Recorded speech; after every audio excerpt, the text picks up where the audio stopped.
YouTube, it's Destiny.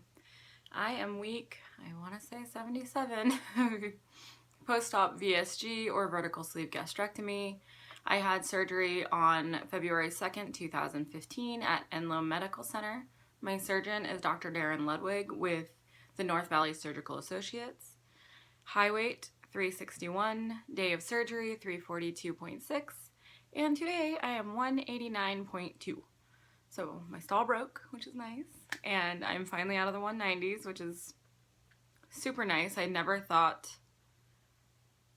I don't know, as soon as I hit under 200, I cried. I was just a wreck because I never thought I would be under 200, and now I'm under 190, and hopefully down more. Hopefully I have more to go here. I didn't really have a lot of expectations as far as my weight loss went. My surgeon does, but I'm pleased so far. So far, so good. So this week I decided that I wanted to do like a Q&A, and I asked on my Twitter and my Facebook if anybody had questions about weight loss surgery or anything of that nature, anything having to do with it for me that they would like me to answer, and a few people answered with questions, and so I'm going to answer those today. The first one was, what would you say to someone considering having surgery? I would tell them to do their research. There are multiple kinds of surgeries that fit multiple reasons and multiple stages of health. VSG isn't for everyone. Gastric bypass isn't for everyone. The lap band isn't for everyone. It's a preference based on your health and your needs and how much weight you need to lose. I did research for almost 2 years before I decided on VSG and before I decided to go ahead and go through with this. So you just need to make sure that you're super well informed. The next one is, if you could go back to before surgery and reassure yourself about a fear you had, what would it be? Pre-surgery, my fear was that I wouldn't be able to get my shit together diet-wise. That has not been an issue for me. I have been able to follow the plan super easily. I mean, do I have days where I'm super stupid and realize at 8 o'clock that I've eaten nothing? Yes, I do. I do have those days. But for the most part, I would say 90% of the time, the diet has not been an issue. It's been other things that I've had issues with. So I definitely reassure myself that the diet aspect of it isn't as hard as I think it was going to be. Is there anything I regret? I regret not taking my supplements. And from this day until the day I die, that's going to be my number one thing with surgery patients is take your supplements. You get very sick if you don't. Any side effects or results that you didn't expect? Results, no. I expected the results I'm getting. I didn't expect them as fast as I'm getting them. So that was nice. Side effects that I wasn't expecting. I wasn't expecting to not be able to eat certain foods that I was able to eat fine before. Pork and me are not friends. I get the foamies every time I attempt to eat it, so I just don't eat it at all anymore. I didn't anticipate how quickly I would feel better, how much less pain I was experiencing, how much more energy I got, how fast it happened. I wasn't expecting that, and I was super pleasantly surprised. I wasn't expecting body dysmorphia at all, and I'm pretty sure I have a pretty raging case of it, so that I'm working on with my therapist and with myself, and that's probably the most difficult side effect that I've dealt with so far that I wasn't ready for. What am I currently struggling with, and what do you do to forge ahead despite those struggles? I'm currently struggling with malnutrition. My fault. And so to forge ahead, I have quadrupled my supplements, and I am super anal about making sure I will stop, and I do nails for a living.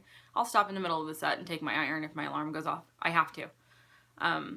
Because I don't want to be sick like this ever again, and I want to get better as soon as possible, and the only way to do that is to get my body back where it needs to be. And I'm also struggling with body dysmorphia, which is what I was talking about earlier. It's tricky and scary because when I look in the mirror, I don't see myself the way I actually look. The only way I notice the weight loss is side-by-side photos. And that's really disconcerting to me, because when I look in the mirror, I still see a girl who's pushing 400 pounds. I still see a girl who's as big around as she is tall. And so I'm really trying to work on that, and I'm trying to get myself always to keep in mind that that's my brain playing tricks on me. It's not how it really is. The next one is, do you ever get shocked when you look in the mirror, or is it more like you have to really look to get past what you used to see what's there now? Again, it goes back to body dysmorphia. When I look in the mirror, I don't see what I am now. I'm a size 12 now, and before surgery, I was a 30. And when I was a 30, I was like, man, a size 12 is really thin. I would kill to be a size 12. And being a size 12 now, I look in the mirror and I'm like, God, I'm still so fat. And I know that I'm not thin. I don't know that I ever will be. I don't know that my body is designed to be thin. I want to be fit. That's all I care about. I want a strong body, strong mind, strong heart, you know. And so it is a struggle. The mirror thing is a big time struggle. I do everything I can to avoid them, which, I mean, people don't understand it because I take a lot of selfies. I take a lot of selfies because that's the only time I see it. I avoid mirrors at all costs. I do all of my makeup with a hand mirror, like one eye at a time with a hand mirror, because I can't stand standing in front of a mirror that shows too much. It's a problem.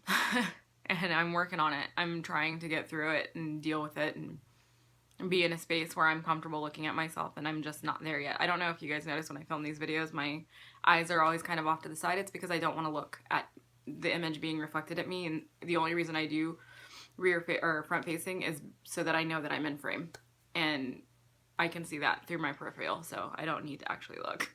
I'm hoping that with time that gets better. I don't know if it will. Who's to say, really? Do I regret it? Absolutely not. Would I do it again? Absolutely. In a second, in a heartbeat. Every second of every day. I never have been like, I wish I never did this. That never has entered, no matter how sick I am right now, or how much I've struggled with the loose skin, or the weird attention I get from men, or anything like that. I still don't regret it at all, and I probably never will. I just want to make sure that people who are coming into this process are very aware of these things, and aware of how easy it is to isolate yourself in the beginning because you're scared. Don't do that. Lean on your family, lean on your friends, talk to people, be an active part of your community, do whatever you can to not isolate, because it's detrimental to you. And I just want to make sure that you are healthy and happy, and that's all I want out of this, is to make sure that everyone gets what they need to out of this. It's so important, and it's a lifesaver. It really is. You just have to use it to your advantage. So that's all of the questions I got, and plus this video is already too long. Sorry about that. And if you have any more questions or comments, leave them below or hit me up on Facebook, and I will see you guys next week.